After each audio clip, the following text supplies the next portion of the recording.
And we are live. G'day everyone, Mike Jerry here, and you are listening to My Creative Journey, Season 2, Episode number 8. Today I am joined by UK wedding photographer and TikTok extraordinaire Adam Lowndes. Adam and I first met on TikTok, coincidentally. He posts a lot of videos over there, and I was really interested to see his work. We've been in touch for probably the better part of the last year, just speaking back and forth about how we go about creating content on TikTok and his strategy when he goes about making videos online. Adam has completely, overhauled his business and his marketing by putting himself out there on TikTok to find so many new clients. And I'm so excited to bring this episode to you and allow him to explain what he's been able to do with that to bring in a lot of new leads into his wedding photography business. If you haven't seen Adam's style of videos, he basically films himself behind the scenes style with a 360 camera as he's working during a wedding day, and then cuts them down into little fun snippets to post on TikTok. I think that style is really fun and engaging, and it's the best way to sort of show off how you're working, especially as a photographer, but any type of artist in general. If you can show the behind the scenes of how you actually work, I think that is a really good way to sell to clients, because it really gives that first person view of what it's actually like to work with him. So Adam has really tapped into something there, and it's really generated a lot of leads. It's been wildly successful for him, and I've been talking to him back and forth over the past few months about starting it myself. And I just feel like it's so far out of the depth of what I would do, like bringing a camera along and showing what I do on a wedding day. But Adam has just done it day in, day out, and he's been doing it for a couple of years now, and it's really paid off for him. I think as artists, we tend to overcomplicate marketing. We tend to think that we have to pay to play, or we have to go out there, and do these big campaigns to market our business. But Adam's just like recording what he does in his business day to day, what he does, what he works with clients, what he does on a wedding day. And it's been crazy successful for him. So it's been great to have this conversation, and I hope it inspires some of you guys to put a bit of your work out there, put your style out there, be yourself, and show a bit of how you work. Now, funnily enough, Adam and I did live stream this conversation on TikTok. So it's a very sort of relaxed conversation. We ask a lot of questions back and forth, but I think having that style and really opening it up, I think was really nice. And I hope that you guys are able to learn a lot from this conversation as well. Before we jump into this episode though, I do have some super exciting news. Something I've been working on for months and months now. It feels like, I've always wanted to create an online space where I can share educational content. And I think that, I really wanted to build a community as well, a place where photographers could come together and really speak about what helps us and what has helped us to grow and build community as well. Because I think a lot of us work in sort of silos. We tend to stay at home. We're very homebodies, work by ourselves. And I myself, being a wedding photographer, spent a lot of time working by myself, editing at home, answering emails at home, doing a lot of things at home. So building that community connection as well. And today I'm super excited to launch what I'm calling Mike's Photo Academy. So this is an all-encompassing academy where I'm going to be putting out educational content, but it's also a community as well. We're going to be doing live streams, live calls, Q&As, going to give feedback on photography, but also posting a lot of videos as well, extended long-form videos, explainers, more than I could possibly ever share on Instagram or TikTok. So this is a really nice place for me to be able to put stuff out there. The first thing that's coming is my photo editing course, and we're already 3 weeks into the photo editing course up there. It's getting uploaded, new module every single week. We've got 9 modules coming out of the photo editing course. I was initially planning just to launch that as a course, but it felt kind of stale to put it out there and just say that that's the end of it and I'm never going to touch it again and not have any contact with anyone going through the course. So this way we're actually giving feedback. We're doing live calls every single week and helping all the students through. I've got a small cohort going through it at the moment. Some people who are signed up to the waitlist had already jumped into the community. We've worked out all the kinks, and today we're finally opening it up to everyone else. So I'm super excited, to be able to give this to people and allow people to come in on a month-by-month basis. If you want to jump in, you want to jump out, learn a couple of things, jump out, jump back in, doesn't really matter. And I think that that's, the best way. There's no pressure on what this needs to be, but it really wants to be, I want it to be a place where, I can give as much educational content as I possibly can without restrictions, without social media, but also have it be a community feel. It's a smaller group of photographers that just really want to learn about photography and their craft and love doing what they're doing. So I couldn't be more excited to get this off the ground. I know that some people here may not be photographers and this may not be for you, but I'm super excited to talk about this and to be launching it today. So I really wanted to speak about it. And if you are a photographer and you would love to find out more information about it, or you want to sign up for a month and see what it's like, I'll leave a link in the description of this podcast somewhere. You'll find it down there. And make sure that you go and check that out. It will be available into the future now. So it's just going to be open forever, and you can jump in. If you want to learn a few things, we're doing the photo editing course now, but then I'm going to be doing other courses as well. I want to do courses on posing. I want to do courses on flash photography. So I've got a lot of different things that I want to be doing, and all of those are going to be included in the community. And I'm super excited to be launching that academy and a place where I can finally put all of my stuff. But with that said, I want to get back into this conversation with Adam. It's a super in-depth dive into his wedding photography business and the way that he's able to market himself and brand himself and style his work. So I know that you guys are here for that, and I hope that you get so much out of this conversation. Hey Mike. Well, thanks for joining me on the podcast today, Adam, and going live on TikTok as well during this episode. So it's going to be a really good conversation. We first met on TikTok probably last year, like very early on, I feel, for me anyway, being on TikTok. It's a weird space, and to like message people and to find people like yourself was so great. How long have you been on sort of TikTok for?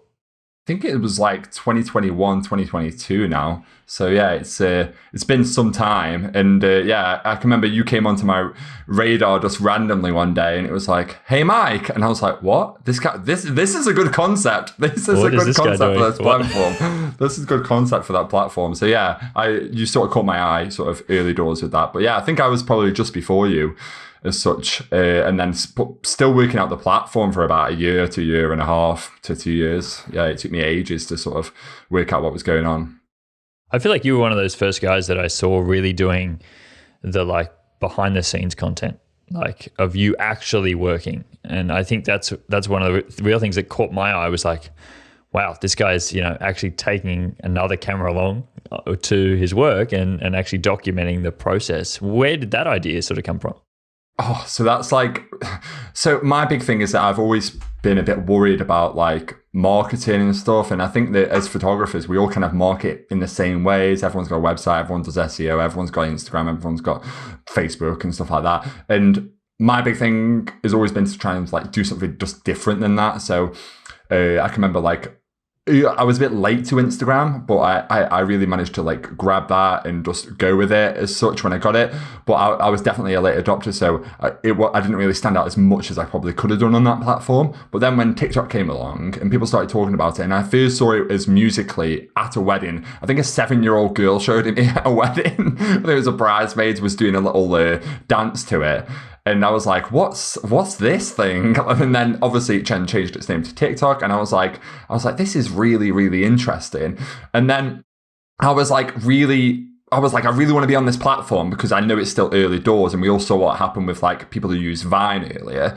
I mean, I was like, how can I get on this platform with photos? Because no one wants to see photos on a video platform if, they haven't got any story behind them or any help as such. And I was like, what can I do as such? And then a big trouble for me had always been that I feel like people often booked me because of me and my photos also, but more so me and having me and the personality of Adam at your wedding as such. And I was like, how can I like get that and bring it to like, the forefront of stuff? And then I went to a couple of conferences in the UK.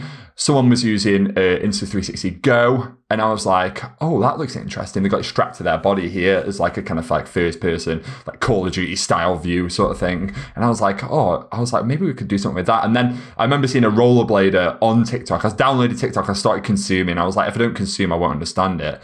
So I was like, started consuming, and I was like, oh, this is really cool. I was like, what can we do here? And then I saw a rollerblader, and he had it on the invisible selfie stick, and he's like flying around. And I was like, how is this filmed? Because it's incredible. I mean, I found out, and I was like, what if I could just stick one of them on my camera and see what happens as such? So yeah, and then I do also feel like I was one of the first people to start doing it. And then now, like, yeah, everyone's got one as such. But no, you definitely have to have that personality behind the camera for it to actually be watchable, I think, as such. I think so. And I think, yeah, as you said, I think you definitely were one of the first people that I saw with that style. And as I think I think really hats off to you because it's blown up now, because it is one of those hard things of like, how do you convey your personality through your brand? We work as photographers. We sort of take a lot of photos, but we don't have a lot of our own stuff. And how do we convey our personality through a website? Like that's all you've got. And Instagram, where just uploading all of our images, how do you come across and show what you really like on a day? Well, what sort of better way to do it than actually having the videos of you interacting with clients right there? And other people say, well, that's what I want. I want that, you know? Exactly. And for me, the more I started to do it, the more I started to realize that it removed a lot of fear for the clients. Because I think the clients, like for wedding photographers, the clients take a massive leap of faith. They see some photos online, they sort of vet you out in an email, maybe a video call, and then they go, fingers crossed that person is going to be like that on my day and not be an absolute, arse as such, and we're not going to get really annoyed by him. Whereas if you can go, oh no, this is what I'm like on a wedding day for every single one of my couples, and then they can kind of work out quickly there and go, oh right, yeah, this person's pretty normal, pretty down to earth sort of thing. I feel like I could be in like that position as that groom or that bride or whoever as such. And yeah, so then I started realizing, I was like, oh my gosh, I've almost got like a secret weapon here for booking. Like couples don't need to take a risk on me. They know what they're getting. And that's just further increased. Like, and the kind of couples I'm booking now are all like, they all know who I am. And I turn up and they say stuff before I even say it a lot of the time. It's bizarre. You can't really like fake that stuff. Like you have to be genuine. You have to be real when you're on video, when you're there with people. Like, as you said, you're removing that barrier for people to actually book you. Who you are going to get through the door already know you. And I'm sure that a lot of inquiries that you get from it are people who are just want you. They just want you for your personality and what you've been able to do, because they do know you so intimately. Yeah, I did a call with a couple last night, and she was saying like, oh, I went to the venue and then I came home and we booked the venue and we're really excited about it. And I'm on the venue website and all this kind of stuff. And then she heads over to TikTok, this bride does, and then all of a sudden is fed like one of my videos, like just out of the blue. Already seen me as a recommended supplier on the website, which was an extra bonus point for this booking.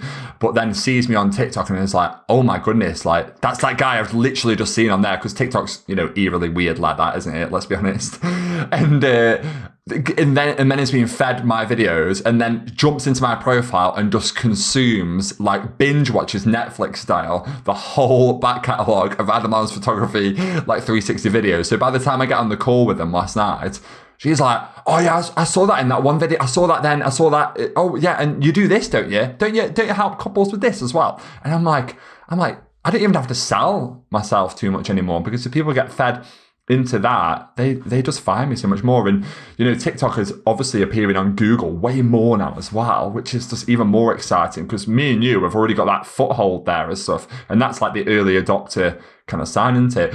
Let's just reverse the question. I want to know why you downloaded TikTok and why you got what you saw in it. Great question. I was kind of a bit the same like you. I was like, look, I was probably a bit late to the game on Instagram, and I was at the point on TikTok where Instagram didn't really have Instagram Reels yet. So I was like, let's try this TikTok thing out. Didn't really love it because I didn't know how to create content. And I think that's been a big thing for a lot of people that were transitioning from taking photos to be like, how do I create an interesting video that's not just a highlight reel, but something a bit more than that? How do we tell stories? How do we give personality into a video? Like, I was very introverted and I was like, just trying to post photos like slideshows initially. And then I just started like engaging with other people in the community and seeing work that they did. I was like, wow, I could really put myself out there like that. I could try a couple of things. And I think I just threw a lot of stuff at the wall. I don't know about you, if you're like what you started with the whole 360 was one of the first things that you did, but I know the style I'm on now was definitely not the first thing I did, and definitely not for me either. It was crazy the amount of things that I tried. I tried to be like entertaining, tried to be more like funny on there, trying to show more of the stuff we do behind the scenes, and I couldn't kind of make it work. It always felt awkward. It felt like, I had to do that sort of dancing style, and you know what I mean? Like, it felt like unpolished. Like I felt a lot of the time, I was like, I'm still not there. I still need to keep throwing stuff to see what's going to work. And I kind of, it's weird, but it didn't hit for me until I genuinely started being me. Like, started to create content in the way that I wanted to consume it. Yeah. And there's an audience for that. Like that was what surprised me. I was like, no, I've just got to keep doing it the same way that everyone else is doing it, but I wasn't really enjoying it as such. But then I was like, why don't I just, make a video about something that I would like to hear about, something that I would have enjoyed. And then I just started talking about my journey and my story and educating, and that just seemed to really like resonate with people. And I was like, wow, this could actually be something I could, and I look back at those early videos and I'm like, they weren't great, but it gave me a start of like, as long as that connected with one person, there's so many people out there. And again, to your point of like, not every video has to go viral, because when you do get that one inquiry that then does go scroll through your whole sort of back catalog, you've got so much work there, so much content just about yourself, just advertising and marketing right there. Like you don't need to try to perfect every single thing, because at the end of the day, you don't need that many inquiries a year. Yeah, no, exactly. Like I only do 30 to 40 weddings a year. So I just need 30 to 40 weddings a year to go, yeah, that's the guy for me, and, pay the money, and that's it, sort of thing. Everything after that is just fun, really. It's just bonus, like people being aware of my brand to then tell their friends like, oh, you've got to inquire with this guy when you get time. Oh, he's amazing, and all this kind of stuff. But yeah, I find it really interesting that as well, like mine and your content is like very different in terms of like yours is like super scripted, super polished, and mine's like just like I literally just sit there, no script at all, and I'm just like, yeah, so this and that and that's just the way my personality works. And it's interesting you say like, that's your personality as well. Like, did you always script your videos or? Yeah, so I've always scripted them, always from the start. I don't think I could ever just turn a camera on. Like, I mean, I know we are now, but I never thought that I could when we first started, when I was trying to create content that was a bit more, I don't know, a bit more hilarious content about our industry. I was like always scripting them, like what I would say and things like that, like because I just never thought I could get my point across.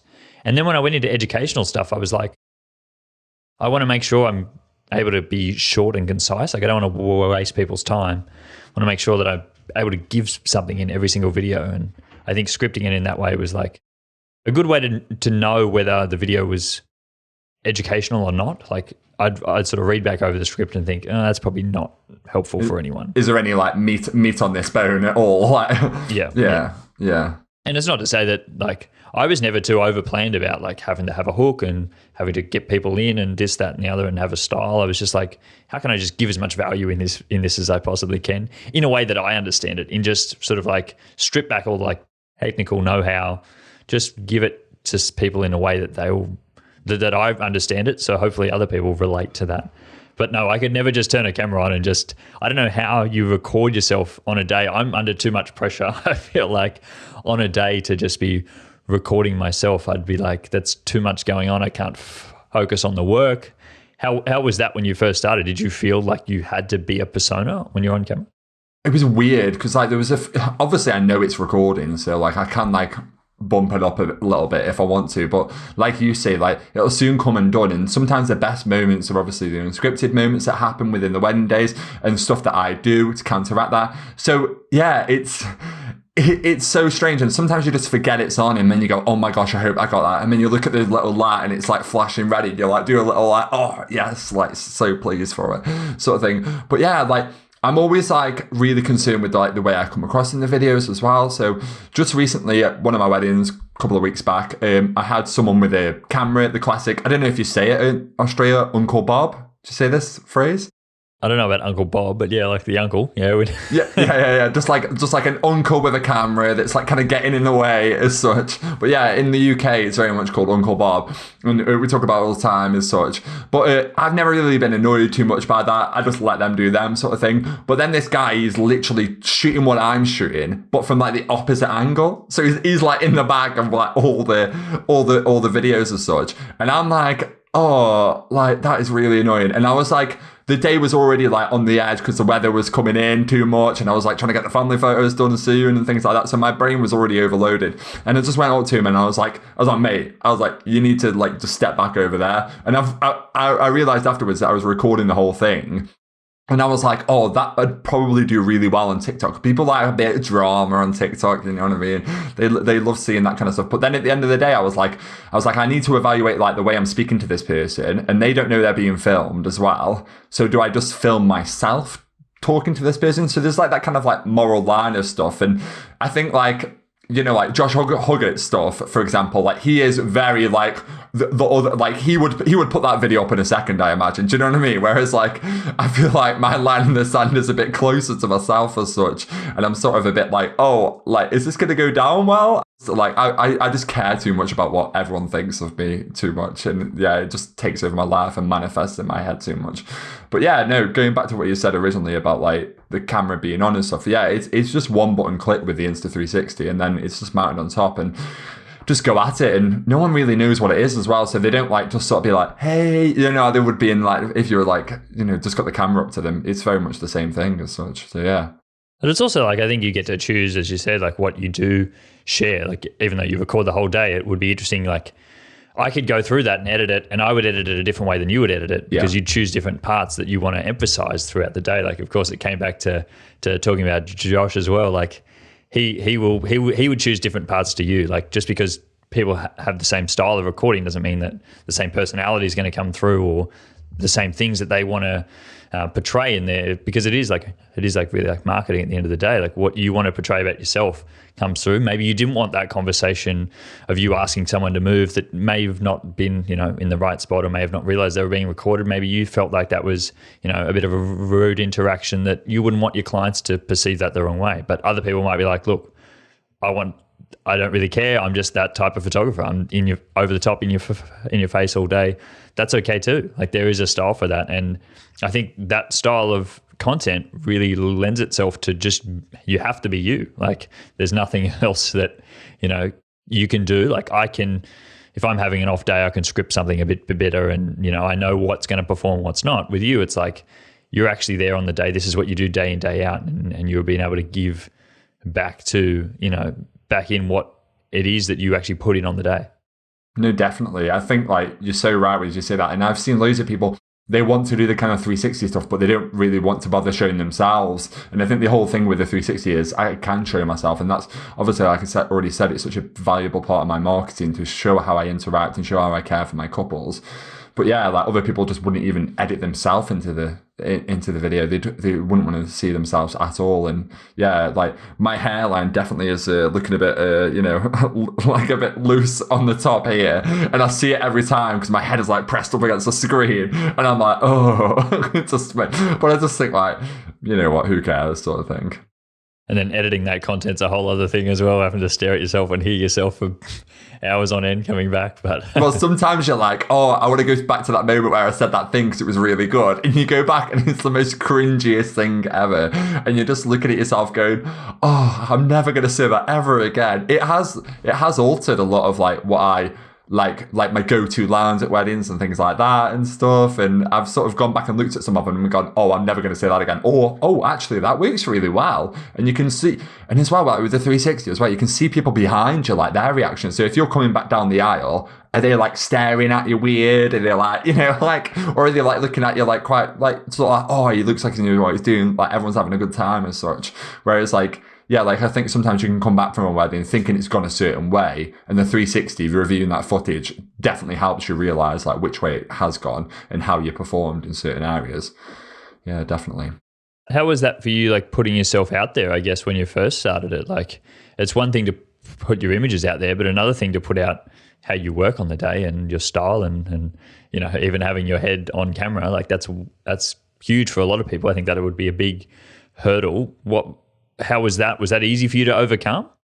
I was already quite known for doing like the face on Instagram stories in the UK. Everyone was like, oh, I couldn't do those stories like Adam does them sort of thing. So when it came to sort of just being on camera, I was like, this is hard. Like the reason this is going to be good is because it's hard. I feel like everything marketing wise, if it's going to get you leads, it's hard. Like it's not easy. Do you know what I mean? Like when people ask me for advice on Instagram and TikTok now, I'm like, this isn't like an overnight change thing. This is going to take a lot of hard work. And I think that's the barrier for a lot of people. So just knowing that so many people really didn't like being on camera, that was a push I kind of needed to be on camera more as such and show that side of me. And it, yeah, like I said before, it helps it. I feel that part of my business was like something of value that needed to be marketed. And I suppose, was that like for you as well? Like, were you trying to like, I think for me personally, you've helped me in the way that you do things. It's like educating. Like, I just love seeing other perspectives, right? And like seeing the way that you work on a wedding day is so different to how I would work, to how someone else would work. Was that something that you were trying to do early on as well? Or was it just to sort of get new sort of inquiries as well? Or were you educating other photographers? I don't think I realized like how like much education there was in the stuff that wasn't like the main bit of like photo taking and things like that. Like just me like interacting with my clients and sort of saying like, and then pulling them into position or just doing little things here and there. And I was like, you know, like the day-to-day kind of bits. I didn't realize that was so important. And then people would send me comments like, oh my God, I've watched loads of your videos. Like, I know exactly what I'm going to do on my first wedding now. I know exactly how to behave. Like, just behavior. Like, your behavior of a wedding photographer at a wedding. Like, mine very much now is very much different than when I started. Obviously, when I started, I was a bit like, oh my gosh, I'm never going to show anyone the back of the camera. I'm really nervous. So, like, you know what I mean? I'll just, like, tuck into the corner. Whereas now, like, I'm, like, literally over the back of people's shoulders and then showing everyone the back of the camera and really having that kind of confidence with it as such. And I think that's probably as much like that's probably as valuable as people are finding with like when they see the end photo in the process of like me taking like a portrait or something, and I share like, you know, the shutter speed and the aperture with them and stuff like that. I think that's definitely got equal value across the span. Absolutely. Like there's so much of that, of the community that's like we're helping each other by learning from one another. Like, I don't know about you, but I sort of learned photography online, and I'd never been to a wedding before I went and shot my first wedding, and I still don't really know how other people work until you start to see people like yourself online. It's like, oh wow, other people work in a very different way, or people do things this way, and you sort of pick things up here and there. How did you sort of learn photography yourself? Oh, it's just been a slow burn really through the years. So classic, you know, got a camera when I was like 11, and then sort of was doing a lot of video of skateboarding. Me and my friends used to go skateboarding, and then basically just got really back into it in my late teens. Used to go out taking photos at gigs and things like that, like just anywhere where I could get away with having a camera and sticking it in someone's face, like, and just practicing stuff. I mean, also used to go out on my own and do a bit of light painting. So that was like a big sort of pastime of mine, just like sort of discovering how things like slow shutter work and things like that, and just, yeah, like how we can manipulate light and stuff. And then I got a wicked opportunity when I was about, I think I was about 19, 20. I got to go over to the States and work on a summer camp. They do like an exchange program with the UK where they take loads of counselors over and they pay them like absolutely nothing, but give them like the summer of their lives, basically. So I got like a grand for like 2 months work, where I was working like 6 days a week, like all hours as such. But while I was over there, like my job was actually to be a photographer for the camp. And I was like, oh, this is incredible. Absolutely love this. And I was like, is this what having a job in photography is like? Like, and then the cogs started to whir, and I was like, oh, maybe I could do this for a living, that classic thing. And I came back and I wanted to switch my university course straight away. Didn't end up doing that, and then ended up coming back onto the sort of track that was on. And then it wasn't till like sort of like years later where I sort of like reapproached the full-time aspect of it. But after I came back from America, there was a big decisive moment happen where my sister actually got married. She had no money. I did the wedding photos with some friends. And then that started me sort of passively learning on the side around my job. I'd do like maybe like up to like 5 weddings a year. It wasn't much. And it'd be like all friends or people we kind of know. And, you know, that sort of like then slowly gave me like a really great foundation to then like launch my business full time in 2018 and go from there really. So yeah, it's just been upwards from there. But massively like technical learning wise, I reckon like I'm a big, as you can probably guess, I'm a big trial and error kind of guy. So I'll make loads of mistakes and I'll go for it. I'm not really the sit down for an hour and watch a YouTube video or read a manual kind of person. Like, and if I am watching a YouTube video, I'm frantically skipping ahead to the point that I need as such. But I found like my best learnings have been on some like UK workshops and conferences and things like that I've been to, and then friends that I've made from there that I can then just drop a like private DM to and just go, oh, can you just show me how to do this? Like, so it's not as embarrassing as asking in a public space as such. So yeah, that's my big one. That's really nice. It's really interesting to hear that, you know, you've built that community and learnt off other people as you go, and then people in your own space. And I'm sure that you give back as much as you've received off other people as well over the years and learning. And I think that, you know, your style is very I really think it's like beautifully true to life, and I love all of your images that you create. I'm like, wow, like how has he managed to capture so much emotion through the photo that I'm like, it almost seems like I'm there, and I think that is it's a mark of a really good photographer that knows what it is they're doing and why they're there. Like it's not something that you're afraid to get in there with a camera and be in the right place at the right time to be able to capture those images. How did you kind of develop your style over the years? I know you said a lot of trial and error, and I'm sure that there is a lot involved in that, but what was it that really drew you to your style now? First of all, that was very kind. Thank you very much. Really appreciate it. Did not need that ego boost this early in the morning, but yeah, no, I really appreciate that. Yeah, so style-wise, I was like flying around all over the space for ages, and then I just ended up seeing what other people were doing and sort of thought, oh, that small bit of what they're doing, that's kind of a bit of me. And then a lot of stuff was like trial and error as well, working out that. And then now, I can't remember what the photographer is, but there's a famous photographer in the UK, and he basically had like a back of like a cigarette box with like all these little things written on it, and there were like rules for like how he shot, and I'll have to find it and show it to you at some point. But like I've basically got the same, but it's like in my mind. So like for example, like I hate blown out windows, so I'll never really shoot with blown out windows in the background. I'll always use my height as an advantage because I know no one else has got that. I'm 6'7", so it's like a massive thing. I'll always be like super close. I want it to be like kind of like a first person kind of view as such. And I'll always be like shooting over shoulders so I can get like, call and response in terms of like someone looking at someone else as such, and just be in there as much as possible. And then for certain moments of the day, I'm using specific lenses that like I've decided are going to be my sort of like go-to portrait lenses, or my go-to this, or my go-to that. So for a certain look, I'm not really, and I think this is where like some people often say to me, oh, like, why don't you just use a zoom lens? And I'm like, oh, like, I just find that like, 24 to 70, that's 24 minus 70, going to do some quick maths here. That's 46 different options of focal length to use. And I've already got to think about everything else as well. So yeah, that's just a massive thing. But then also being led by light, and one of the workshops I got into ages ago was sort of told me this little nugget of like, oh, the person should always be the brightest thing in the image. And I was like, yeah, they should. So then purposely I'll always position my couples like with something darker behind them, unless I'm shooting into the sunset at night and I'm shooting down on them. But like I'm very much like want them to kind of bounce off the image and things to like draw you in as such, and really sort of like you make it obvious what you're meant to watch. I think a lot of that, and I think I've been doing some mentoring recently with some other photographers, and it's all about like, there's a lot of framing in there. Like forget the settings, forget what kind of camera you're using, forget the lens. Like they're just framing things, and they're standing at what I like to call like the safety distance of where someone stands to take a photo. Do you know what I mean? That classic like distance your mum stands when you've got the birthday cake on, that kind of day as such. Whereas like I'm like, you want to get like over here where someone else is not going to be, or come around this side, or do this, or go lower or go higher, because like that's what's going to interest people, because people see life from their eyes. So like we need to shoot somewhere else that's not kind of there as such, I think.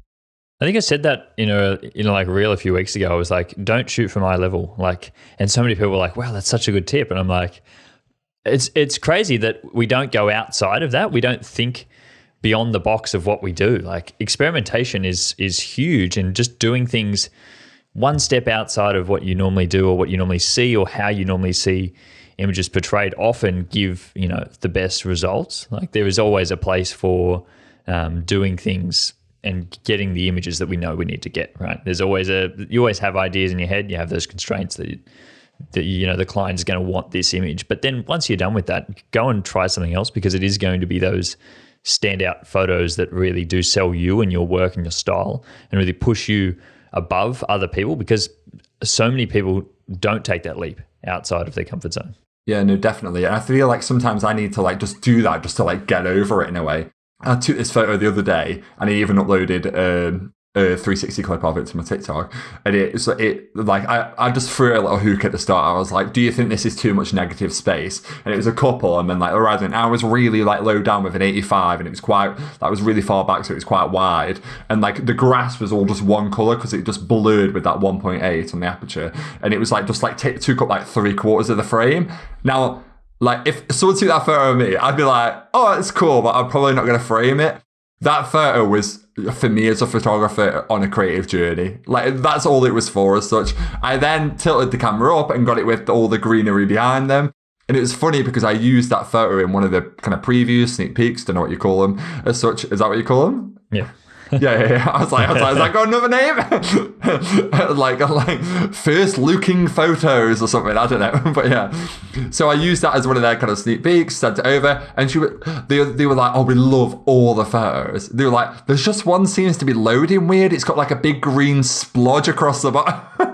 And I was like, yeah, maybe I've got a bit too heavy there. So then I sent them the one where it was like angled upwards, and yeah, it was just looked, much more pleasing to, like, let's say a normal person as such, that it just isn't obsessed with trying to create something new as we go. And that's a venue I've shot at like 5 times every year for the last 5 years or such. So I'm desperate to sort of get just a little bit of like a win of creativity here and there. I think that's a great story too, of like, just because you actually go take those photos or you go create that piece of art doesn't mean it has to be for the world. You can do things for you and just experiment. And I'm sure that, had a little spark for you on the day of being like, well, I've already got everything I need to get. I'm just going to go try something. If it doesn't work, well, they never need to actually see it. I tell people that all the time. It's like, people don't need to see your end result. You just need to be practicing, and that's how you'll improve, because then one day you will get one where it's like, wow, this is the best thing I've ever seen, and that only comes through experimenting with things like you just said. I think so many things here, but like twice now, like I've taken photos that then become other photos in the future. There's a venue I work at all the time, and I was shooting them coming out of the room, and their ceremony space is all like glass lit over top, and then they walk into a room that's not got glass, it's just really dark. And just on the cusp of when they were walking in, I was still taking photos, and then I was looking at that in editing, and I was like, now that looks rubbish. I was like, but there's definitely something in that doorway there where that dark goes from light to dark really quickly. And then like, it was about 2 months later, I'm back at the venue and I'm stuck inside because it's absolutely piling down with rain outside. And I was like, what can I do? And it just popped in my head, like that doorway. And I was like, oh, let's do this. And like, there's a softness of the light on the back of her dress and stuff. I was like, oh, I absolutely love that. And I've just done it as a big like double page spread in an album and such. But like you say, like the practice, like it always just comes back around. And like another mentoring thing the other day, one of the guys I was mentoring was like, oh, how do you get better at dance floor photos?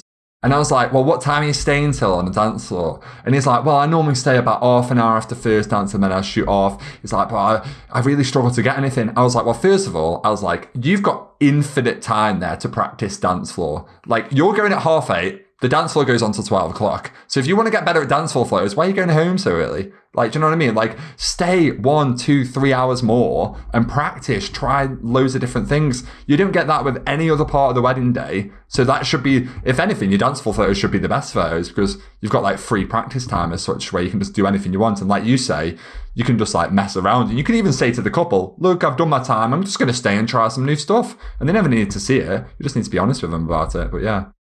Exactly. I love the dance floor. I think it's a great space, because I especially love when they say, well, our dance floor is starting at 8, but we're doing an exit at like 10:30, 11. You've got 3 hours. What can you do?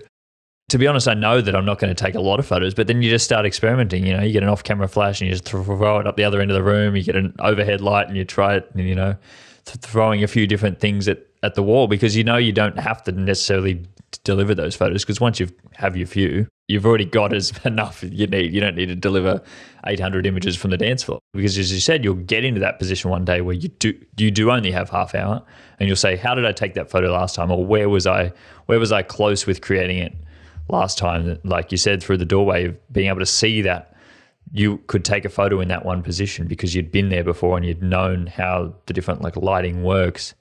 I think a lot of people are, as photographers, it's hard to sort of create something. I think a lot of people get turned off, especially what we do is like, we're wedding photographers, so much is out of control.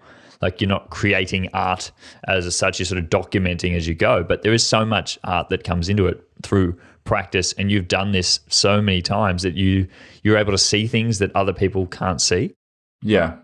It's just purely because you've seen it before, though. It's like a mutation. Like, I don't think anything I've ever taken is original. It's just a mutation of a mutation of a mutation of a mutation onto like a different photograph.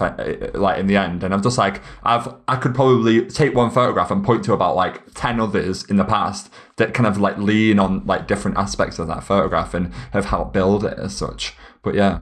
And that's like when the editing comes into it as well, because the editing is as much as a review process as it is an edit. You know, you're in there and you're thinking like, oh, if only I'd put the light over his shoulder there, or if only I'd like used an aperture of say like 4 or 5 or something, like, and I'd got this like person in the foreground, you know, in focus a bit more instead of being completely blurred out, and that would have told more of the story.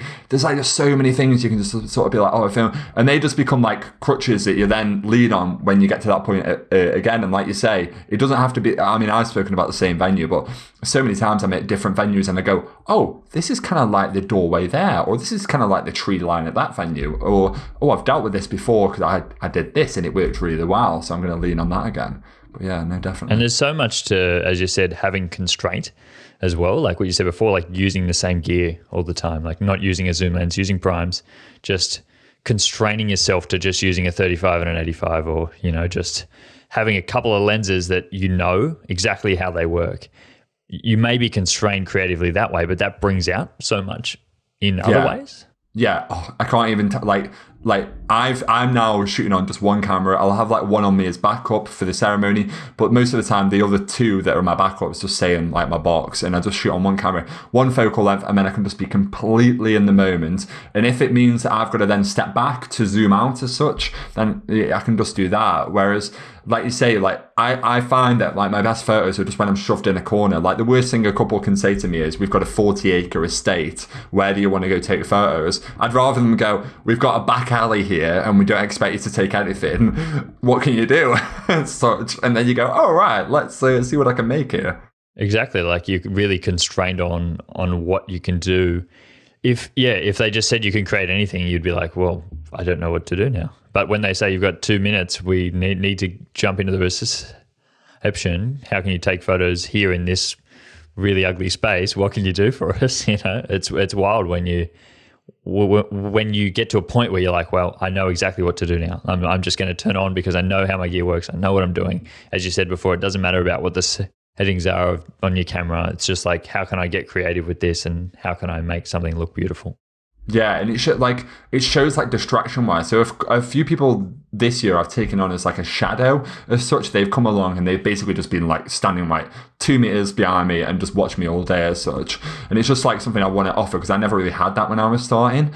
But more so now, I'm like, I'm probably not going to do it again, because it's not altered to photos, but there's been a few times on wedding days when I've been like, why am I doing this? Like, I wouldn't have done that normally as such. Like, so for example, the other day I was taking portraits before I even realized I was on like a 50th of a second. I was like, I've never ever done that. And like, perhaps because this guy was like watching me, and like I then changed the shutter speed and retook the photo and it was all good as such. But I was like, that just shows like that my mind is like, I just like it to be completely consumed by what I'm doing, and any distraction is just not good, really. Even if it's like as tiny as someone not even engaging with me and just following me around as such.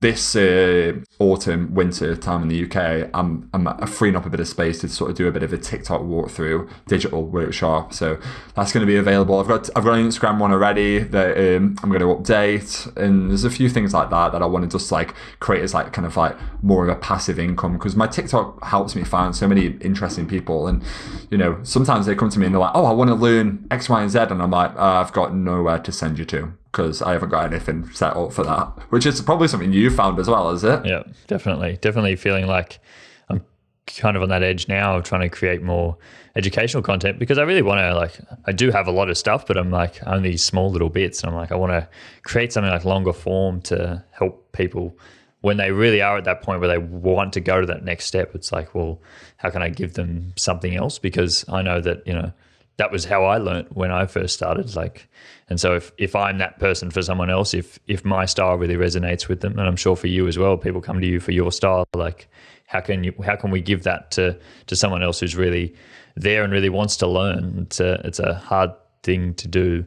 And this online space is very weird considering everything else we do is in person. So How have you found it? So, like, would you say you agree with this? So, I get a lot of people who say to me, for example, like, "Oh, I don't want to teach because I'm scared everyone will steal all my secrets," sort of thing. There's that classic line and that classic worry. But I've found the more I teach and the more I do like talks or conferences or workshops, the more I learn about myself, and it opens me up to new thinking. And then I also realized as well recently that like everyone's not kind of built the same. So a bit like how we spoke about like our different approaches to TikTok, like you can tell everyone your secrets, but it doesn't mean they're going to go and do them. Like it takes a special person to just completely copy everything you do and have that ability to do that.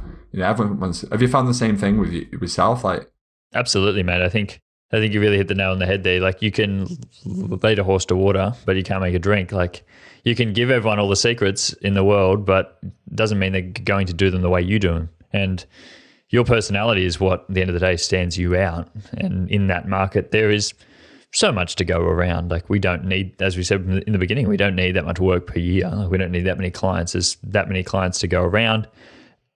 And I don't think that people are choosing you, or your clients aren't booking you for your technical skill. Of course, that adds to it. Your experience comes into it, but it's your personality that really drives most people that probably come through your door. And I know it's the same with me. So I'm happy to give, but then also I actually learn a lot from educating. Like it's crazy. You don't truly know something until you can sort of actually teach it to someone else. And I stand on that because there are so many times I'm thinking, how do I create a piece of content around this? How do I teach this to someone else? I know how to do it. I'm sure I do. But then I'm like, I don't really, because I don't know if I could explain it to someone in a way that they could understand. Only I really know this. So it helps you to sort of narrow down on what it is you know and why you do things. And as you said, like you like saw yourself doing things when you brought someone else along. Like you picked up on that because you're like, oh, like I'm helping someone else, but why am I doing it that way? Why would I do this? Or when you're editing a photo, you're like, why did I take that photo that way? Because I'm trying to explain to someone else, but I don't really know why I did that. Definitely. I think there's just so much from that. Like, yes, there's always going to be people that's going to steal your ideas, but you know, there's so much more to be gained than there is to actually lose from it. No, definitely. I couldn't agree more. I think like as well, like you're so many steps ahead quite a lot of the time as well, that by the time they catch up, you're doing something completely different anyway. So it doesn't even need to matter as such. But yeah, I think me and you are both very like open educationally wise. So like it's taken me a long time to actually charge for some elements of education. There's been so many times where I've, been writing the most longest DM ever in history on Instagram to someone who's just starting off in their career and wants some advice and stuff. And then now, like after you get that message like over and over and over again, you're sort of like, oh, I can't keep doing this, because it's, I've got to either create a video that I can send them, or like, just say, can you narrow it down a bit? Like someone reached out recently and they wanted some advice, how to get into the industry or their first wedding or something like that. And I was like, that is like, I could talk to you for 3 days about that topic. Like, you want me to like put it in a sentence? Like, do you know what I mean? It's absolutely wild as such. But yeah, there's so much we can kind of do in the educational space. It's really exciting. I really love helping people as well. And when you get that one message that says like, I just did my first wedding and you helped out so much, like you're in the back of my head all day, sort of saying this and saying that. That's like where I have my little moments where I'm just like, and smiling. And again, that all comes from like sharing and being so open and being so embracing of the community of this space that we have, like being able to help people and share and have conversations with people around the world. Like people are attracted to that. Like that's definitely something, that I've really found in your work, but so many other people online as well. I'm really attracted to those people who just really care and are genuine and really want to help other people succeed. I think that's such a big upside to, having this online space, and that we can impact so many people, but we can also build a community of people as well that we may not have had in person, but we can have online. But also, as you said, like bringing people together in your community, like you've been able to do that as well. No, definitely. And like I've had a couple of viral videos where like there was one earlier this year that got like 1.7 million in July, but that video went viral. And then the venue were getting additional inquiries from me now, and to have it like paid back in that way, when if you're a wedding photographer, you know that the chain of command is always the venue and number one, and you're kind of like the peasant underneath, like saying, please sir, can I have another wedding, sort of thing. So for me then to like, you know, hear from the venue that they're getting like an influx of inquiries because people are seeing their venue on this TikTok video, like that was just like mind-blowing to me. And I was like, oh, you can have like a huge like local impact here of all the venues I'm, you know, working at, and sort of like giving them more of a platform just by showing them in the background of the videos. And I think I've just, you know, do you use spider holsters? I don't use them, no. Yeah, so I'm like a massive fan of spider holsters. And this is where, you know, if we're talking about product stuff now, I'll only ever take stuff off people that I actually am going to use, because it's pointless. It won't come across as genuine at all if I don't as such. But they've reached out recently and they were just like, we don't want you to make like a specific video or anything. We just want you to use the products in your videos as normal, and people will naturally find their way because your like videos are so honest in that way that people will just be like, oh, I wonder what he's using, like, and they can see it being used as such. So, and that was like a real breath of fresh air where I was like, finally, like someone sees like the ongoing, you know, usage of something as being like the bonus, and you know, just being featured in the back of like, you know, 100 videos in a year is more valuable than one that's like, oh, I've got a new holster, like sort of thing as such. But yeah, it's crazy the impact you can have just with just those small little things. Definitely. How have you found all the stuff with the products and the people coming towards you? Let's talk about that in your creative journey as such. Yeah, it's a weird space. I think it's definitely been one of the biggest transitions for me. Like, I think I can definitely relate to talking to other people and helping people on their journey, and I think that's why I wanted to start. But it's then when other brands start reaching out and you're like, oh, wow, like other people are starting to pay attention to this. This is more than just me now.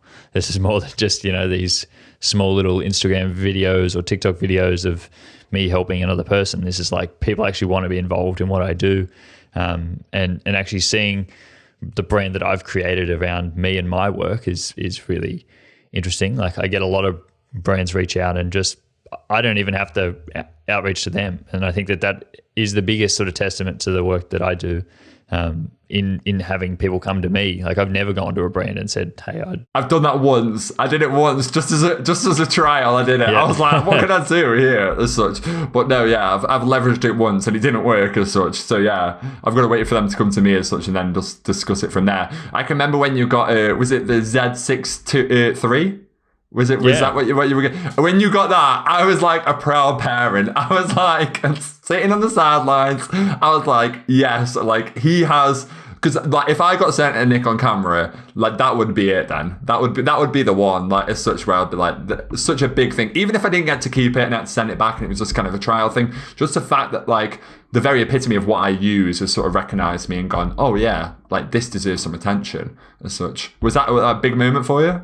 Huge. I think that was one of the things where it was actually one of the first brands that ever reached out to me. It was like a Nikon.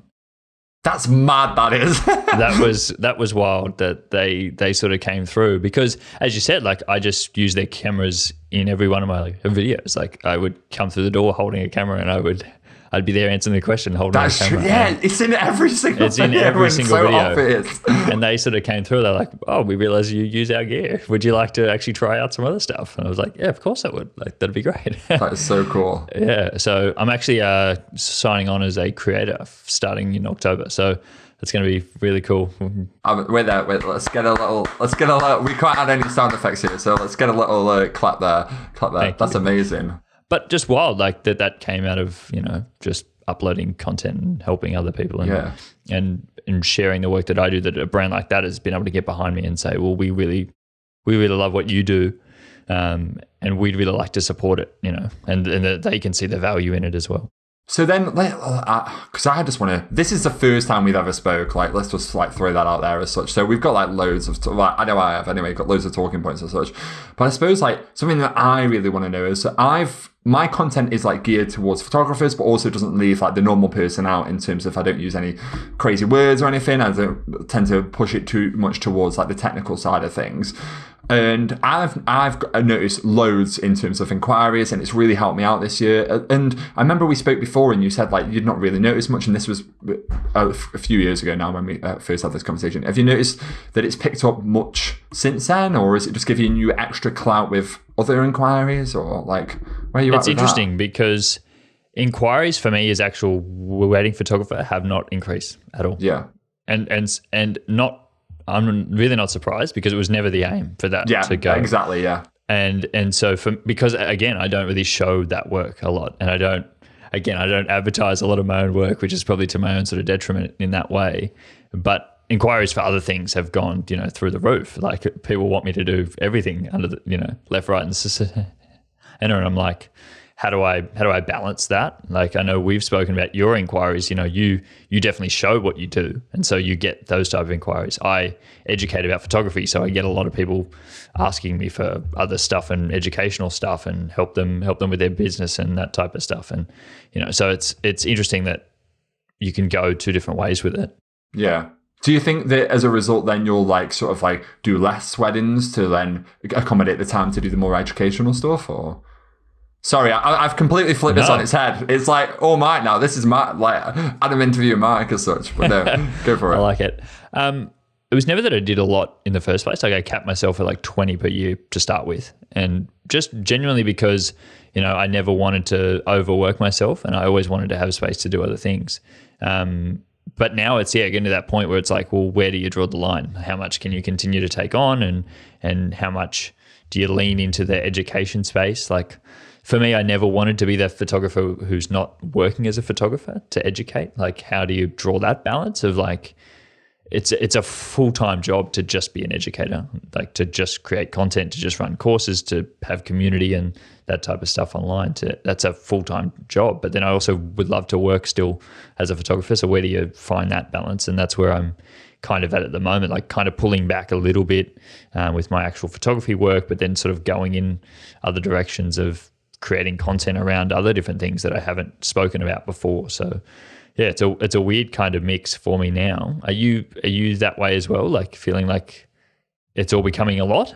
So my educational stuff has always just been a bonus kind of amount. It doesn't, the stuff I've done in the past has not really earned that much money. But my big thing is that I just want to grow so much of a platform on TikTok that I get so far ahead that by the other time that other photographers just think, oh yeah, I'm going to use that, I'm already out there in the distance sort of thing and such. And that's exactly, if we full circle now, exactly what I felt like on Instagram. I felt like when I came out on Instagram and started using that platform for my business, that people were already so far ahead of me that it was just no way I was ever going to catch up to them unless I did something just completely mental and really tailored to that kind of algorithm as such. But no, yeah, I love doing weddings, and I just absolutely adore it. And yeah, it'd be great that I could just, sit here and just make educational content for YouTube. But I definitely need that kind of outpour of extrovert personality and stuff. And when I'm at home, I'm not as bouncy as such. I'm bouncy now because I'm excited because we're talking and we're doing this and we're doing that sort of thing.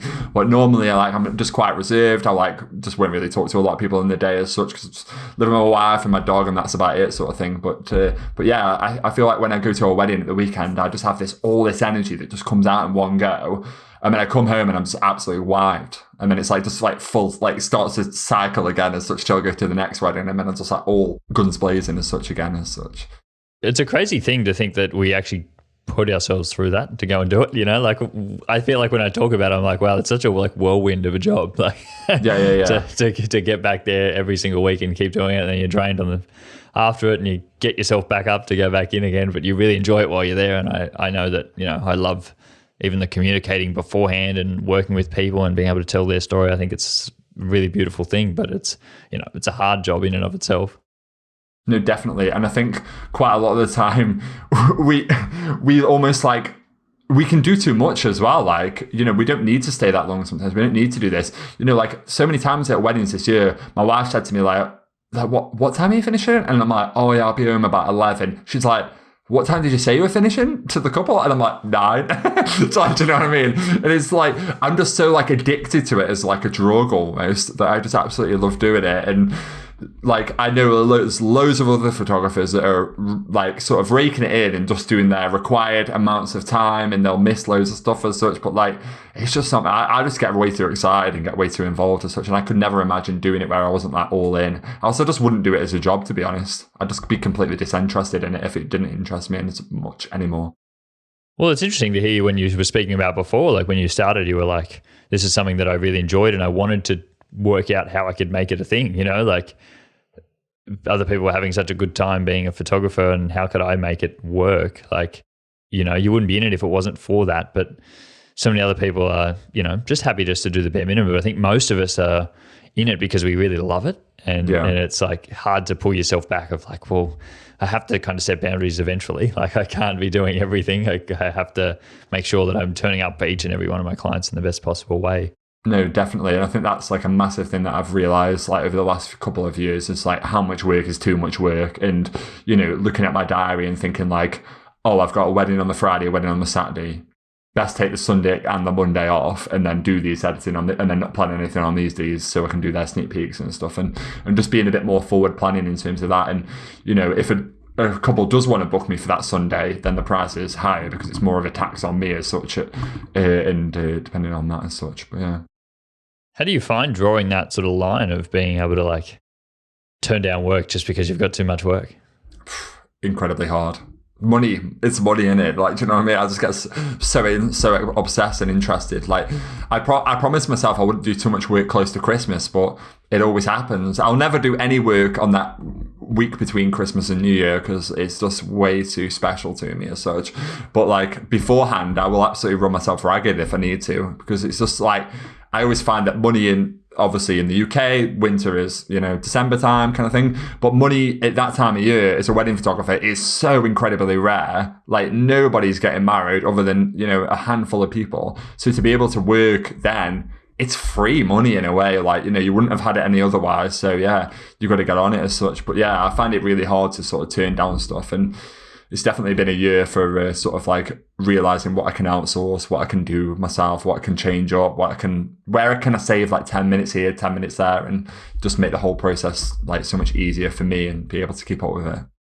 And you kind of learn through that, like what is the actual creative part of it? Like what do you need to be hands-on in? Like what do you need to be involved in, and what can you outsource, or what can you say no to? What don't you need to do to keep this business sort of going, and what are the actual creative bits of it? Like, I know for myself, being able to put up a hard boundary is hard. Being able to say no to things, but I'm like, is this really moving me forward? Is this helping me? Am I enjoying this, or is this not actually moving the needle? Yeah, no, definitely. I've been thinking a lot recently about there's a certain group in the UK that like runs like a photography group, and they do like awards and things like that.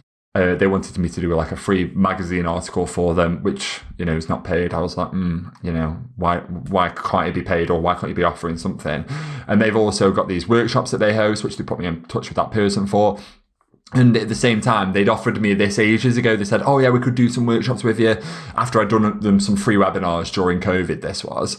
And they come back to me and they're like, oh, we're doing these workshops. And they're like, it's going to be split 50-50. And we only charge like so little for them. And I'm like, I reached back out to them. I was just pretty blunt. And I just said, I'm just going to be honest with you. Like, there's loads of like print places, suppliers around the UK who've all got training rooms who have all asked me if I'll come and do a talk for them. They're offering like a space with food and stuff. I was like, what are you offering other than like your members list as such? Like, yeah, why should it be a 50-50 split when I'm going to bring all the education and I'm going to do a lot of the promotion that is going to bring people to your brand as such? And yeah, haven't heard back from them, so we'll see how that goes as such. But I think sometimes it's like people just take, and you've got to have a bit of a boundary when you're doing these things. And I think that's something that I've just sort of realized. I can only do so many videos for a piece of gear. Do you know what I mean? It gets quite wearing after a while, and I look disinterested and dishonest around it. Exactly. Yep. And I think that's why it's so good that we can create our own brand. Like, we can be ourselves. Like, you could probably host an event. You could host your own event. Yeah, exactly. And I get 100% of the money then. I wouldn't need them. So yeah, I was exactly. Yeah. And that's something I did at the start of this year, and it was a lot of work. But at the end of the day, like why do I need an association with someone else if I'm not part of their brand at all anyway? And maybe I'm not even aligned with what they're doing as such. So if anything, do they not need me more than I need them? And this isn't an ego thing, but this is a time thing. I've only got so much time in the day, and I need to understand where I'm going to put it. And like we spoke about earlier, I've already got to make like digital content this year and stuff like that. So I need to go like, oh, is this going to be worth my while as such, and go from there. Yeah, is this going to really help? Like if you are trying to go all into education, then yes, maybe the experience might be good. But at the end of the day, you're trying to run a business. If that's not going to work for you, like you've definitely have to think about, if you take that opportunity, then what other opportunities do you then say you can no to because you don't have the time? Exactly. And that's always a big thing. How annoying is it when you've got that photography booking that you just sort of like, well, like, it's just down the road, it's at a venue you've worked all the time, and you're just like, maybe you didn't charge them enough and you took it on board and you're sure it's going to be a great wedding, but then, all of a sudden in comes another inquiry, same day, up in the Blue Mountains, like, do you know what I mean? And like, it just sounds like out of this world, and you can't take it because you got moral compass and you've got to stick by it as such, which is the right thing to do. Well, I think we should definitely organize a workshop. I'll definitely have to head over your way and we'll organize something. That'd be really cool, actually. Mate, let's do it. Let's do it. Why not? Who needs the other people involved? I'm all in. I'm not sure I could do the flight to Australia, but if you come here, I can definitely make it worthwhile. What's in it for me? Yeah, we're back around to that again, aren't we? As such, but yeah. It's been really good to chat to you tonight. Thanks for hopping on with me. It's been a really good conversation. I think it's nice for other people to hear how you started, here, you've been able to be really creative with what you've been able to do. Yeah, to be honest, it's been really great to chat to someone else who understands TikTok. I run a lot of podcasts where they go, oh, tell us about TikTok. Like, how's that going? Like, because we heard it's going pretty well for you. And I'm like, oh, it's great because I can talk to you about it, but you don't really understand it. So it sort of doesn't work as much. But yeah, no, I appreciate it. Thanks for having me on. Definitely nice to have a chat to you as well and hear your perspective on it, because I could never do what you do, and I just think I have so much admiration for you, like putting yourself out there and your work and how you work and turning up. But it's obviously working for you, so it's doing really well. Likewise. I can never do what you do, so yeah, let's stick in our lanes. Everyone stick to their lanes and you can do incredible things. Thanks so much, Mark. I really appreciate it. No worries, Adam. Thank you so much for your time today, mate. Well, that is the end of today's episode. I really hope you enjoyed listening to this conversation half as much as I enjoyed having it. If you did enjoy today's episode, I would really appreciate it if you did leave us a 5-star review on Apple Podcasts or a 5-star rating on Spotify. Or if you're watching over on YouTube, give us a thumbs up and leave us a comment down below to let us know that you did enjoy this episode. Also, feel free to share this episode on Instagram and tag me at Mike Jeffrey Photography so I can reshare them on my stories. And also message me and let me know who you would love to hear on an upcoming episode of this podcast. I've always tried my best to be able to have conversations with people who are in the creative space and people that I think would be a good fit on this podcast. And I would love your input as well. In a very privileged position at the moment where, I'm able to reach out to people and have them on my podcast and have really interesting conversations with a whole range of people in the creative space and talk about their creative journey. So if there is anyone you would love to hear from, please let me know and I will do my best to try to get them on the podcast. At this time, I would also like to acknowledge the first creatives of the land on which I am recording today, Aboriginal and Torres Strait Islander people of so-called Australia. As we tell stories of today, I just want to reflect on how First Nations people here and across the globe have guided and informed our understanding of the creative journey. But until next week, friends, have a lovely week and I will speak to you all again next Monday. Bye. Editing and post-production on this episode was done by Mossy Media, and music was created by JWPATON.